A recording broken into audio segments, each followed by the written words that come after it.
السلام عليكم ورحمة الله وبركاته. الحمد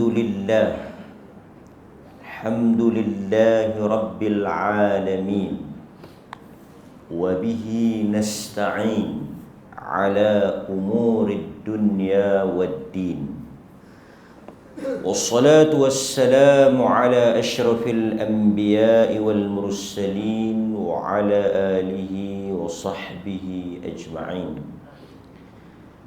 أشهد أن لا إله إلا الله وحده لا شريك له، وأشهد أن محمدا عبده ورسوله. أما بعد.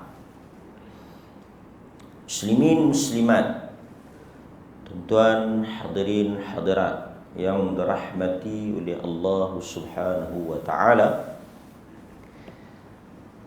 kita bersyukur kerana Allah Azza wa Jalla memberikan peluang dan ruang untuk kita duduk sebentar mendengar dan menghayati hadis-hadis Nabi sallallahu alaihi wasallam. Kita tak baca hadis yang baru pada pagi ini, cuma kita sambung huraian ataupun penjelasan, syarahan kepada hadis yang sebelum ini. Tapi ada hadis yang kita selalu dengar, yang pernah kita baca, mungkin kita boleh mengambil manfaat daripada huraian ataupun penjelasan hadis yang kita pilih pada pagi ini. An Talhah bin Ubaidillah,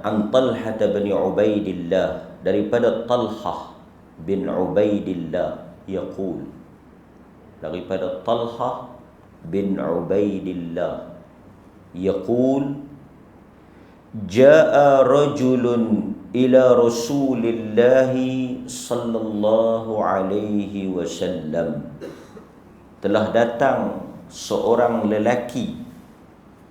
Jaa rajulun, telah datang seorang lelaki bertemu Nabi sallallahu alaihi wasallam, min ahli Najd, daripada penduduk Najd.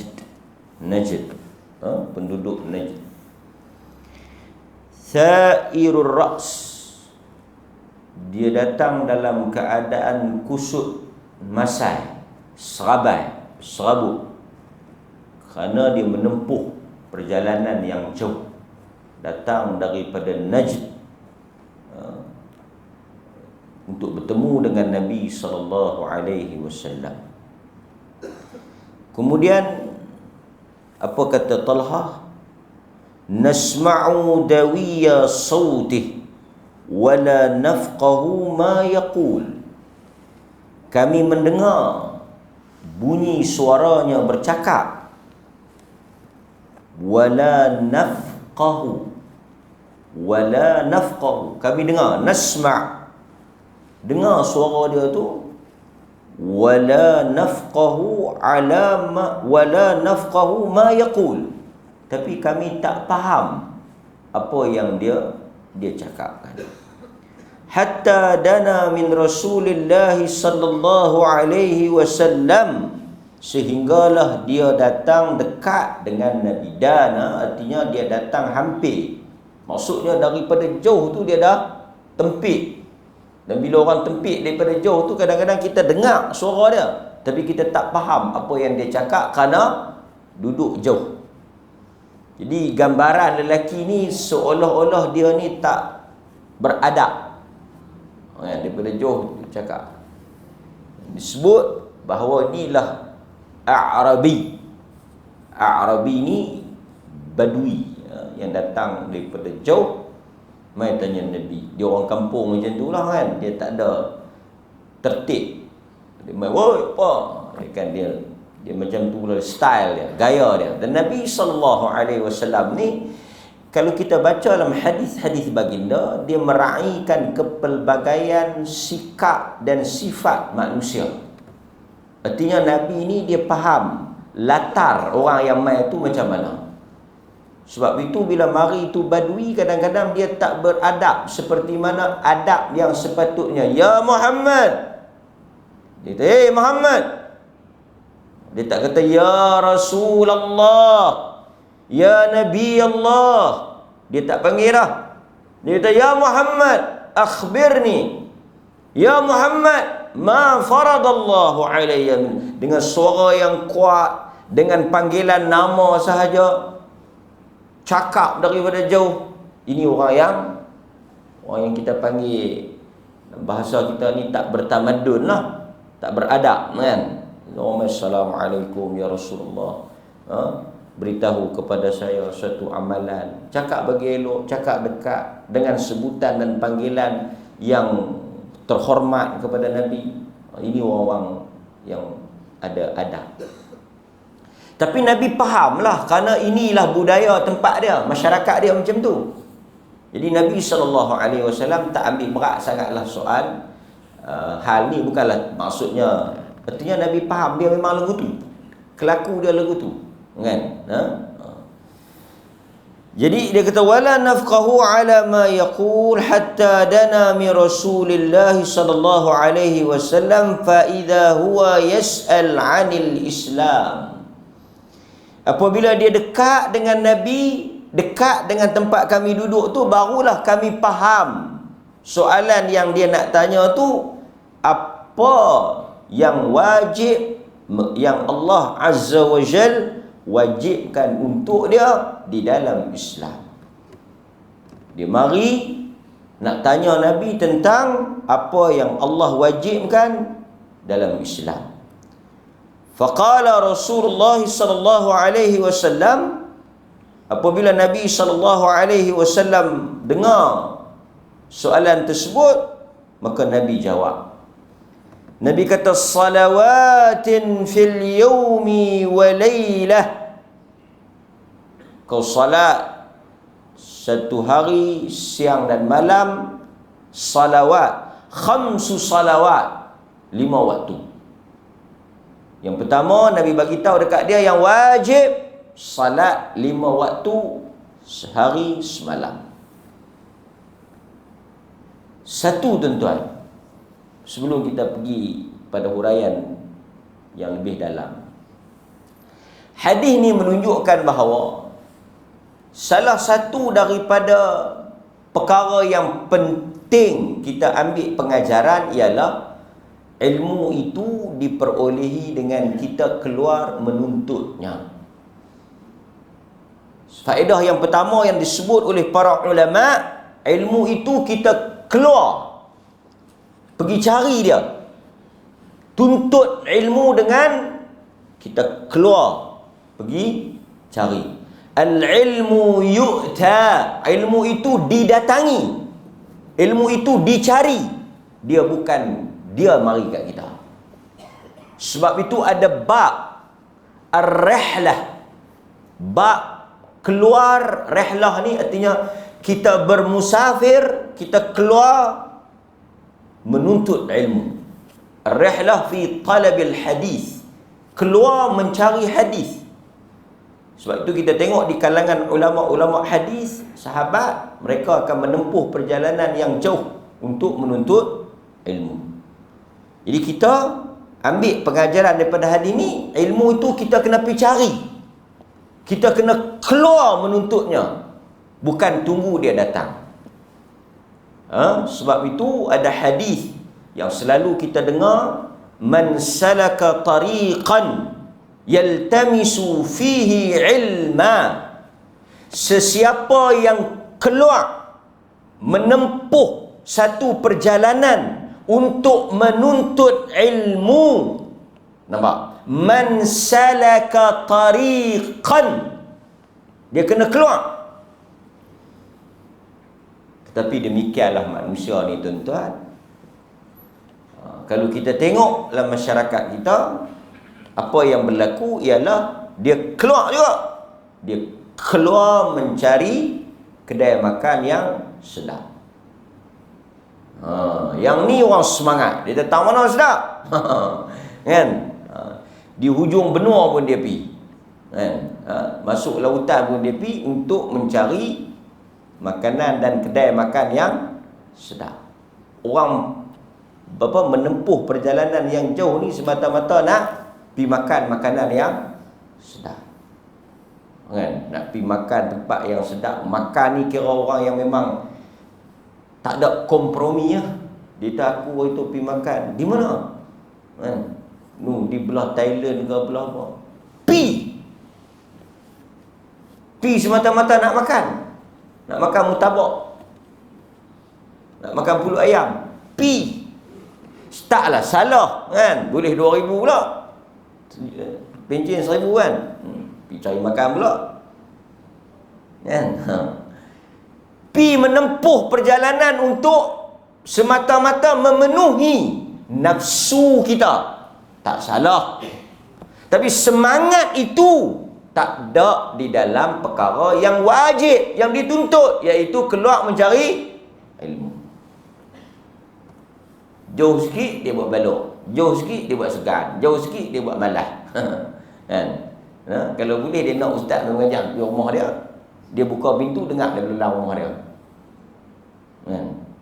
Dia ada pun dia nak keluar, nak habiskan sikit masa, tenaga, waktu dia, dah. Kan? Ini satu perkara. Pasal itu ada satu hadis yang kalau kita tengok, nampak? Diriwayatkan bahawa seorang lelaki, nampak? Daripada Kathir bin Qais, katanya, aku sedang duduk bersama dengan Abu Darda di Masjid Damsyik, Dimashq. Tiba-tiba Damsyik ni panggilan orang Melayu lah, nama Arab dia Dimashq, Damascus di Syria, kan? Ibu negara Syria, Dimashq. Dia kata tiba-tiba datang kepadanya seorang lelaki. Kathir bin Qais ni dia duduk dengan Abu Darda, sahabat Nabi. Tiba-tiba mari satu orang laki-laki. Dia kata, inni ji'tuka min madinati Rasulillah sallallahu alaihi wasallam li hadithin balaghani annaka tuhaddithuhu an Rasulillah sallallahu alaihi wasallam ma ji'tu lihajah. Dia mari, dia kata, wahai Abu Darda, sesungguhnya inni ji'tuka min madinati Rasulillah, aku ni mari daripada bandar Nabi sallallahu alaihi wasallam. Untuk apa? Untuk aku mengambil satu hadis yang mana aku mendengarnya engkau meriwayatkan hadis tu daripada Nabi. Dimashq ni Syria. Syria tu Dimashq, Syam, bumi Syam tu Syria. Dia mai daripada Madinah. Tuan-tuan boleh tengok Madinah, dia berjalan mai nak jumpa dengan Abu Darda di Damsyik, di Syria, kerana dia dengar Abu Darda ada satu hadis yang Abu Darda dengar daripada Nabi. Satu hadis. Sebab itu kalau kita pernah dengar ada orang yang menempuh perjalanan 1 bulan daripada Madinah pergi ke Iraq untuk mendengar satu hadis. Dalam riwayat tu kata bila dia sampai di rumah sahabat tu, sebab itu pada zaman Umar Al-Khattab, dia ada satu dasar kerajaan dia, polisi dia tidak membenarkan sahabat-sahabat Nabi keluar daripada Madinah. Sahabat-sahabat Nabi diarahkan untuk kekal di Madinah. Kerana apa? Mudah untuk jika berlaku sesuatu permasalahan, isu, dia nak rojok dan dia nak tanya, ada tak di kalangan mereka mendengar hadis daripada Nabi SAW. Jadi kalau semua keluar pergi musafir, pergi ke Iraq, pergi ke Syam, pergi ke mana-mana, kan? Jadi susah untuk dia nak bertanya. Jadi dia buat polisi, dasar dia tak boleh keluar, duduk Madinah. Apa-apa jadi senang aku nak tanya, ada hampa dengar hadis mana? Ada hampa dengar Nabi kata dalam tajuk ni, isu ni, apa tak Nabi pesan kat kita pada zaman dia? Jadi sahabat-sahabat ni bila Nabi wafat, mereka keluar berdakwah dan sebagainya, dihantar menjadi gubernur dan sebagainya lah. Jadi bila ada orang dengar ada hadis, kawan ni pergi ke Iraq, pergi ke Mesir, daripada Madinah dia pergi ke Mesir. Kerana sahabat tu duduk di Mesir. Dia telah menempuh 1 bulan perjalanan yang panjang, sebulan berjalan, naik unta pergi jauh. Kan? Sampai ya, tak dan masuklah rumah dia, bagi salam. Dia kata, aku dengar ada satu hadis yang kau dengar daripada Nabi yang aku tak dengar. Aku bimbang berlaku 2 perkara. Satu, engkau mati sebelum aku dengar hadis tu. Maksudnya rawi tu yang dengar hadis tu daripada Nabi mati. Jadi dia tak ada dengar hadis tu. Dia tak sempat mengambil hadis tu daripada sahabat tu. Jadi maksud tu dia mai terus. Dia kata kalau hang tak mati, aku mati. Antara dua lah. Maksudnya kalau kawan tu mati, dia tak ada dengar. Kalau dia mati pun dia tak ada dengar. Jadi sementara dia hidup dan sementara kawan tu hidup, dia mai terus nak dengar hadis tu daripada sahabat yang dengar hadis tu daripada Nabi SAW. Sebab itu kita baca hadis Ibnu Abbas tidur di depan rumah sahabat yang besar. Dia sahabat kecil. Dia pergi rumah sahabat besar, kibarus sahabah, yang senior ni, yang duduk dengan Nabi banyak ni. Lepas Nabi wafat, dia pergi menuntut ilmu, duduk dengan mereka, tidur depan rumah mereka, tunggu mereka keluar, pasal nak dengar hadis Nabi SAW.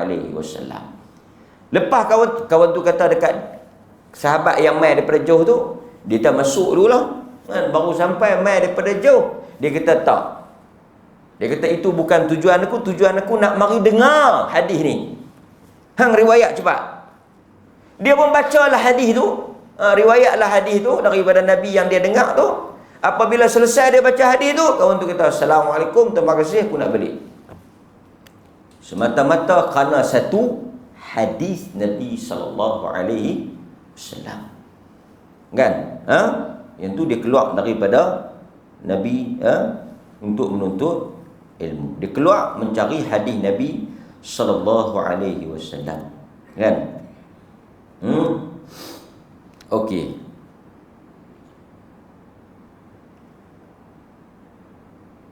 Pasal dia kata Nabi SAW suruh untuk kita menuntut ilmu ni keluar mencari ilmu, kerana dia sebutlah kelebihan-kelebihan yang disebut. Orang yang keluar menuntut ilmu ni didoakan keampunan dia oleh seluruh makhluk, termasuk hatal hitan fil ma', ikan di air, kan, di laut. Baik, itu satu. Pasal dia mai daripada jauh dia nak dengar hadis daripada Nabi SAW. Dia tanya soalan, dia nak menuntut ilmu daripada Nabi SAW.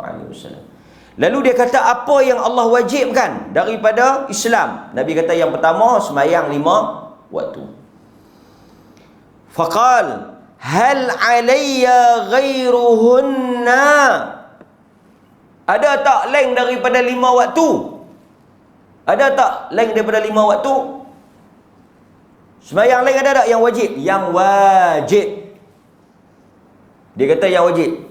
Maka qala, jawab Nabi SAW, la, tak ada. Illa an tatawwa'a, kecuali kalau hang nak buat yang tatawwu', yang sunat. Maksudnya yang wajib tu yang 5 waktu tu. Okey, baik tuan-tuan. Di atas hadis ni juga, hadis ni bila dia tanya apa yang wajib sebagai seorang Muslim untuk melakukan dari tajuk salat, tengoklah dia kata apa yang Tuhan wajibkan untuk dia lakukan dalam tajuk semayang. Semayang yang wajib, Nabi kata 5 waktu. illa an tatawwa'a, kecuali kalau dia nak tambah yang sunat. Baik. Di atas hadis ni tuan-tuan, para ulama sebahagiannya kata apa? Selain daripada salat fardu 5 waktu, maka dia adalah sunat. Boleh faham? Sebab itu, apabila orang bincang tentang tahiyatul masjid, kita ambil tahiyatul masjid sebagai contoh. Apabila orang bincang tentang tahiyatul masjid ni khilaf di kalangan para ulama. Sembahyang ni banyaklah yang khilaf ni. Yang sepakat ni yang ni lah 5 waktu ni. Jangan 5 waktu ni pun khilaf. Awak abang tak mayang lohok? Khilaf.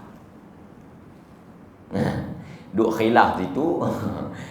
Ada yang kata wajib. Memang ramai yang kata lohok ni wajib. Tapi hang jangan lupa, ada juga yang kata sunat. Siapa dia yang kata sunat tu? Salat 5 waktu ni perkara yang sepakat wajib, tak ada khilaf. Tapi lain daripada 5 waktu, ada khilaf di kalangan para ulama. Baik, kita ambil contoh tahiyatul masjid. Semayang tahiyatul masjid, semayang bila satu orang masuk dalam masjid sebelum dia duduk. Kalau dia duduk lama, gugur. Tuan-tuan masuk, duduk, sembang ke, baca Quran ke, berzikir ke, apa ke, baru teringat, dia kata aku tak mayang lagi ni. Tak dituntut dah. Dia masuk, dia duduk sat. Kalau dia baru duduk, tak mayang lagi ni. Ataupun dia baru duduk sat, lepas tu ada kawan tu tanya, ni mayang tadi tu masjid, tak makik mayang tu. Boleh lah. Tapi kalau duduk lama dah, tak ada. Okey, tahiyatul masjid ni wajib ke tak? Khilaf lah. Sebahagian kata wajib, sebahagian lagi kata sunat. Yang kata sunat tu, tak, bukan kita nak bincang tahiyatul masjid ni. Yang kata sunat tu, depa kata apa? Hujah depa yang kata sunat apa? Hadis ni. Yang memegang kaul, pendapat yang kata tahiyatul masjid sunat, antara hujahnya hadis ni. Sebab Nabi SAW sebut yang wajib hanya 5 waktu. Tak sebut tahiyatul masjid. Kan? Yang kata wajib pula ada juga hadis dia. Apabila kamu masuk ke dalam masjid, janganlah kamu duduk sehingga kamu salat 2 rakaat. Masuk satu orang lelaki ketika Nabi khutbah. Nabi tanya, ar-raka'at atau raka'atain? Adakah engkau telah salat 2 rakaat? Dia kata, tak. Qum wa raka'. Bangkit dan salat 2 rakaat. Bertajawaz dan ringkaskan. Artinya Nabi suruh dia bangkit. Dia masuk, dia duduk. Nabi tanya, mayang tak lagi? Tak lagi, bangkit mayang. Jadi, dia kata, sebahagian kata tahiyatul masjid jadi khilaf. Baik, tapi kuatnya macam kita tengok ni tak wajib lah. Pasal yang wajibnya 5 waktu. Baik. Dia kata pasal tu ada juga sebahagian witir. Sebahagian mazhab kata witir tu wajib. Sehingga kalau ditinggalkan, kalau tuan-tuan miss satu malam witir, esok tuan-tuan boleh qada. Macam mana? Wajib tak witir? Kita pegang hadis ni ya Ustaz. Kemah hadis ni. Dan orang pun bincang juga, witir yang kena ganti tu bagi orang yang memang sentiasa duk witir. Orang yang sentiasa duk witir ni, melazimi witir ni, okey, ada satu orang dia tanya. Dia kata, Ustaz, kita ni apabila duk selalu buat sunat, bukan nak kena tinggal juga ke sekali-sekala sunat ni? Pasal apa? Sehari dia kira jadi jatuh wajib. Sakan dia punya pahaman dia. Dia kata kita ni bila duk buat sangat hak wajib ni, kena tinggal juga sekali-sekala. Pasal sehari ikut dia jadi wajib. Pasal Nabi pun tengok, ada 1-2 perkara sunat dia tinggal pasal takut jadi Betul ya tuan?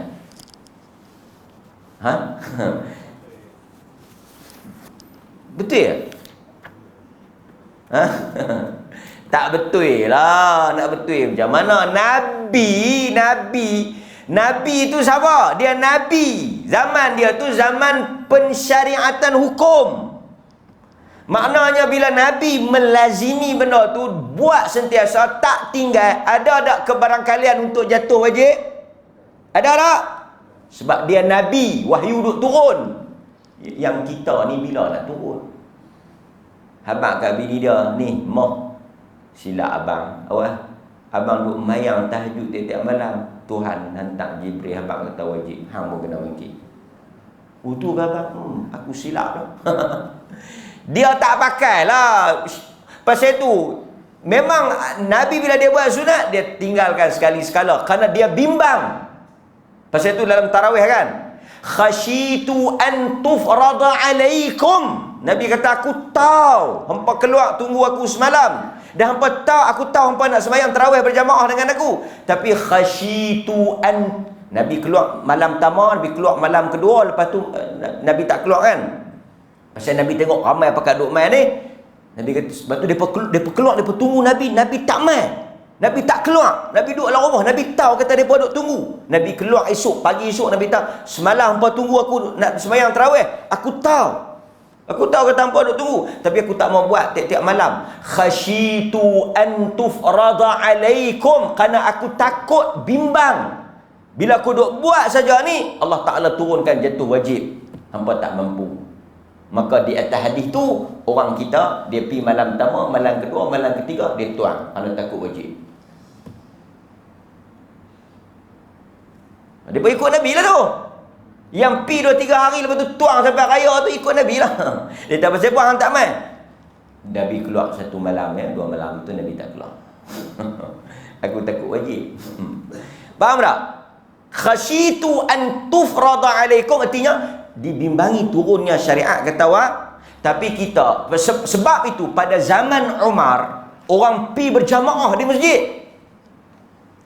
Pada zaman Umar, orang berimpun berjamaah di masjid. Dan sembahyang tarawih ni memang khilaf. Afdal di rumah ke afdal di masjid? Sebahagian kata yang paling terbaiknya buat di rumah, kerana itu yang dilakukan oleh Nabi. Sebahagian kata asal, sebahagian lagi kata afdal buat jemaah di masjid, kerana asalnya Nabi memang buat berjemaah di masjid. Dia tu kata apa? Aku pun pening. Ada ustaz tu kata tarawih buat baik buat di rumah. Ada yang kata ustaz ni kata afdal mai berjemaah di masjid. Ada yang kata semayang yang berjemaah ni wajib saja. Ada yang kata tarawih tak, tarawih memang afdal buat beramai-ramai, himpun ada satu imam baca Quran bagi panjang. Penin aku lah kali kupi ni bazar Aidilfitri. Yang tu tak ada khilaf. Betul. Hang betul. Bazar Aidilfitri tak ada khilaf. Yang tu yang piduk tarawih di bazar Aidilfitri tu. Pasal penin kan orang kata penin. Hang buat penin kata penin. So nampak tak? Zaman Nabi zaman pensyariatan. Jadi kita ni buat terus lah. Witir-witir terus. Kan? Kecuali jika akan berlaku anggapan. Yang ni kena jaga. Jika berlaku anggapan di kalangan jemaah kata benda tu wajib. Sebagai contoh, memang ada dibincangkan. Sebagai contoh, kita sembahyang subuh, as-sajdah dengan al-insan. Sebahagian sunnah kita ikut lagu mana sunnah lah. Sebahagian imam dia kat as-sajdah jadi 2, 3 lah betul sembahyang. Tak, sunnahnya as-sajdah tu habis pada rakaat yang pertama, rakaat yang kedua al-insan. Rakaat pertama as-sajdah, rakaat kedua kita ingat al-insan lah, al-ikhlas. Tak, follow sunnah, follow betul. As-sajdah al-insan. Baik. Cuma kita kadang-kadang kita bolehlah kita sekali 2 kali kita tukar surah lain. Kerana ada jemaah bila tu imam tak baca as-sajdah, dia akan kalut satu macam. Awak pagi ni subuh tak baca as-sajdah, pasal apa? Kerana mungkin pada anggapan dia tiap-tiap pagi Jumaat wajib. Ni boleh jadi juga jenis main tak. Dia Assalamualaikum balik, Assalamualaikum balik. Dia main masjid tapi tak dengar kuliah. Assalamualaikum dia balik. Jadi yang ni dia kalut sikit lah. Nampak? Baik. So yang lain tu sunnah. Boleh? Okey.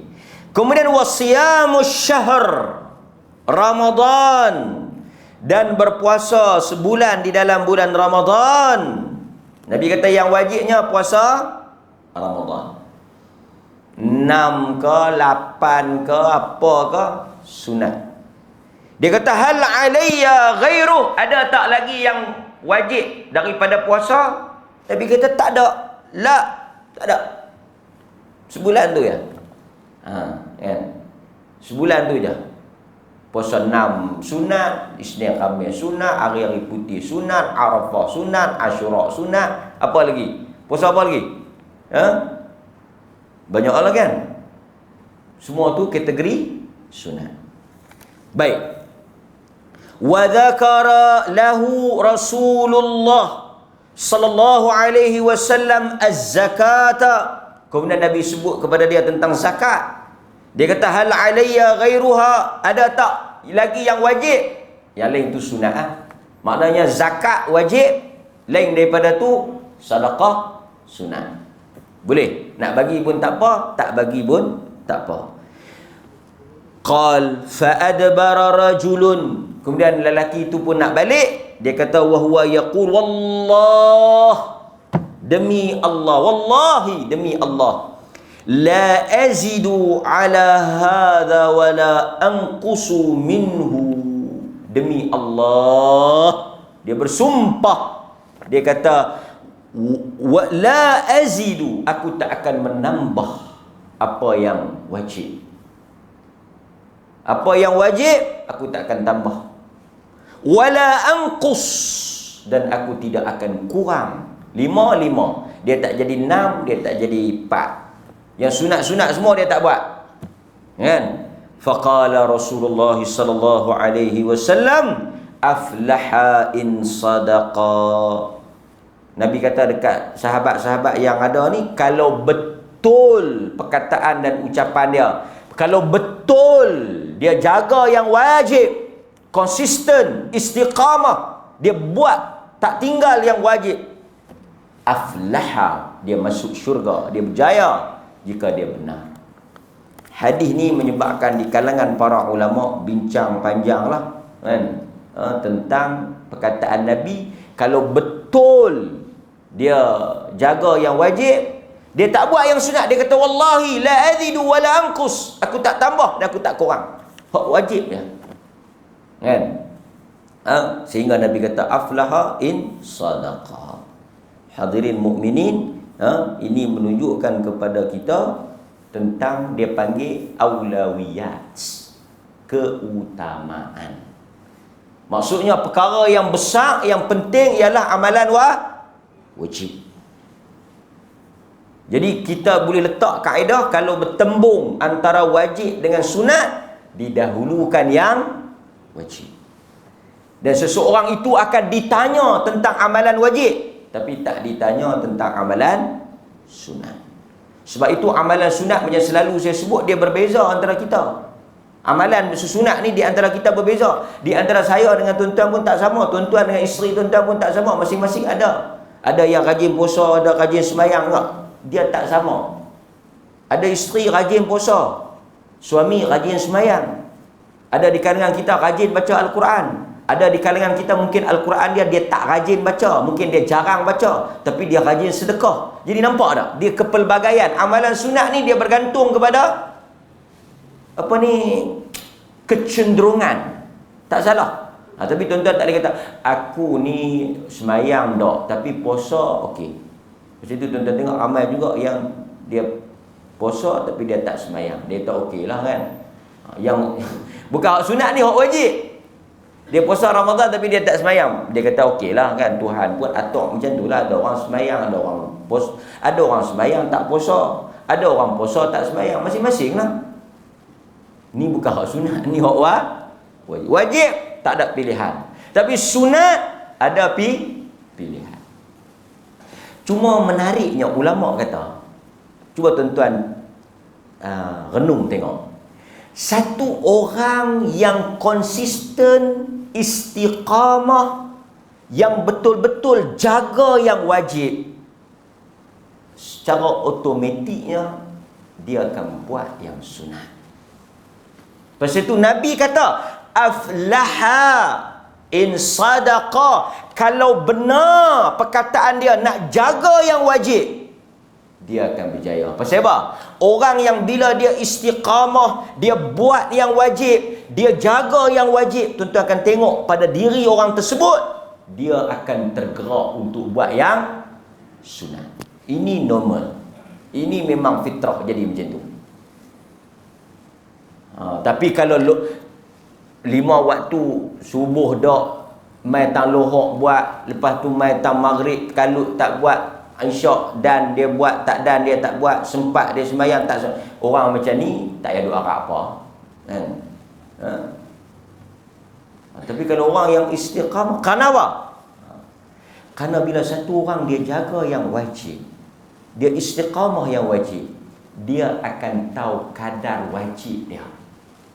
Tuan-tuan sembahyang subuh tadi, tuan-tuan pun tahu kan, kita sembahyang ni, satu benda menarik.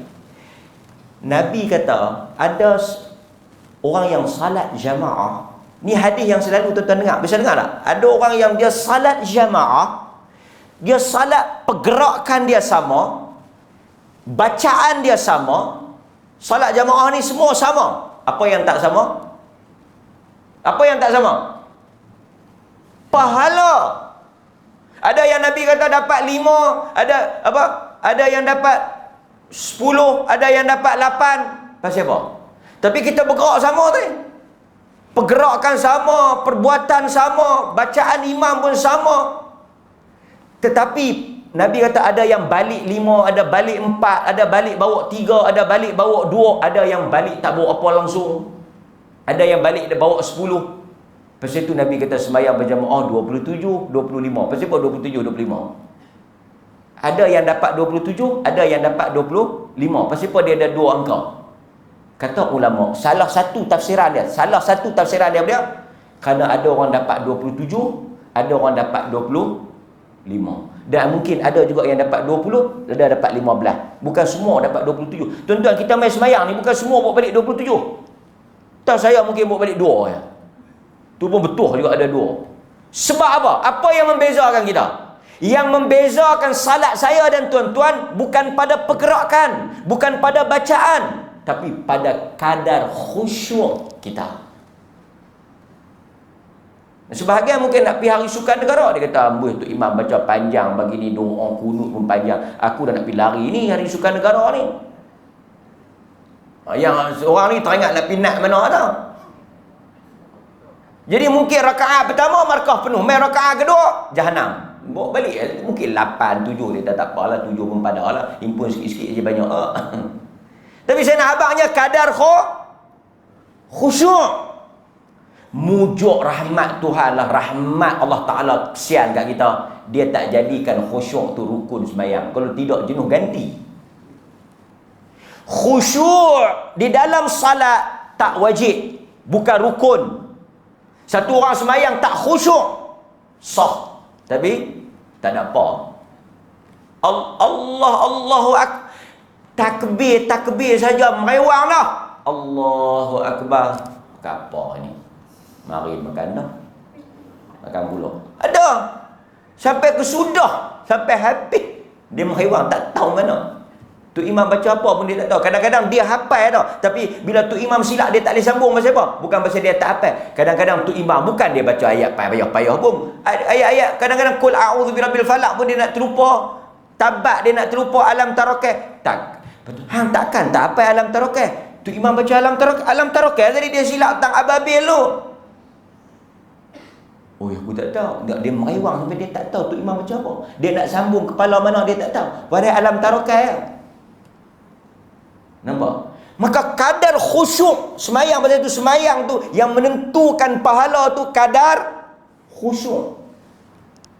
Ruh semayang tu. Jadi satu, kita tengok semua orang angkat sama, seragam ya. Allahu Akbar, rukuk sama, selaras, selari, senada. Tapi metang khusyuk tak sama. Maka Tuhan tak wajibkan khusyuk. Kan? Nampak? So hadirin mukminin, jadi satu orang bila dia tahu kadar semayang dia, dia tahulah kualiti semayang dia, maka orang yang macam ni dia takkan puas hati. Untuk nak menampung kecacatan, kekurangan, kelemahan semayang fardu dia tadi ni, dia tahulah tara mana. Cuma dia tak payah duk abang ke orang. Dia tahu aku mayang ni tak tahu boleh apa. Tak payah duk abang, dia tahulah tara mana mayang dia tu. Dia tak wajib qada pasal dia tak batal, tapi dia akan buat automatik, dia akan buat yang sunat. Orang yang buat wajib, dia akan buat yang sunat. Dia akan buat, percayalah. Tapi orang yang buat sunat, tak tentu lagi dia buat wajib. Ada. Kan? Nampak? Baik. Ini apa yang disebut oleh Nabi SAW. Kan? Okey?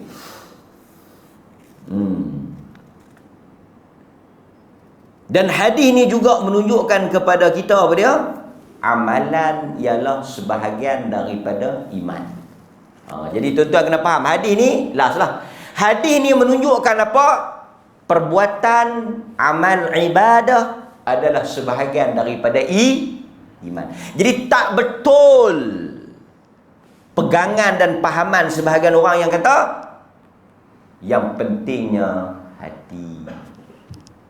Iman ni tuan-tuan kena ingat ada dua. Iman ni dua. Qaulun wa amal. Iman apa dia? Qaulun wa amal. Ada orang dia kata yang penting mulut kita elok, hati kita baik. Tak pakai tudung pun tak apa, tak semayang pun tak apa. Dia walaupun tak semayang tapi hati dia baik. Ni ada. Ada ni pahaman ni. Dia walaupun tak pakai tudung tapi hati dia baik, mulut dia tak kata ke orang. Yang pentingnya hati. Yang ni dia panggil murji'ah. Murji'ah ni, iblis tu pun beriman. Pasal iblis ni dia mengaku Allah Tuhan cukup. Amalan ni tak termasuk. Pasal tu amalan ni bagi dia bukan iman lah. Maknanya tak beramal tu, amalan tak menambah iman, dosa tak mengurangkan iman. Bagi dia iman di sini. Pasal tu orang kita dia tak kata dia murji'ah, tapi pahaman dia murji'ah. Dia kata yang penting hati. Kita hang tak semayang, aku tengok. Aku memang tak semayang, tapi aku tak kacau. Aku tak kacau orang, dan hati aku tak dengki kau. Yang ni murji'ah. Sedangkan hadis ni ada amal. Dalam Quran, illal ladzina amanu wa amilus salihat. Amal. Pasal itu iman, qaul, perkataan. Disebut qaulun. Yang kedua, amal. Iman, satu orang mukmin dia kena ada dua. Iman itu terdiri daripada dua perkara. Yang pertama qaulun, yang kedua amal. Perkataan dan perbuatan. Satu orang yang secakap mulut dia saja, qulu amanna, dia kata kami beriman, tapi dia tak beramal, dia tak beriman. Dia tak beriman. Satu orang Muslim tapi dia tak buat amal. Satu orang Muslim tak salat, tak puasa. Di mana iman? Nampak? Sebablah hadis ni dia mai tanya Nabi, ma faradallahu alayya minas salat. Apa yang Allah wajibkan? Akhbirni anil Islam. Islam tu apa? Islam tu sembahyang 5 waktu, puasa bulan Ramadan, bayar zakat. Semua tu amal. Sembahyang perbuatan, puasa perbuatan, zakat perbuatan, amalan. Dia bukan setakat mulut. Nampak? Pasal itu dia qaulun wa amal. Nampak? Mudah-mudahan hadis ni tuan-tuan memberikan faedah dan tambahan kepada hadis yang sebelum ni. InsyaAllah kita sambung dalam kuliah yang akan datang. Dan tuan-tuan semua pun nak balik awal, nak pergi bersukan hari ni kan. Mudah-mudahan tuan-tuan semua bagi kesihatan pada kita. Wallahu ta'ala alam. Ada makan? Ada? Ada makan. Tuan-tuan sarapan dululah sebelum nak pergi bersukan. Wallahu ta'ala alam. Sallallahu ala nabina Muhammad. Walhamdulillahi rabbil alamin. Assalamualaikum warahmatullahi wabarakatuh.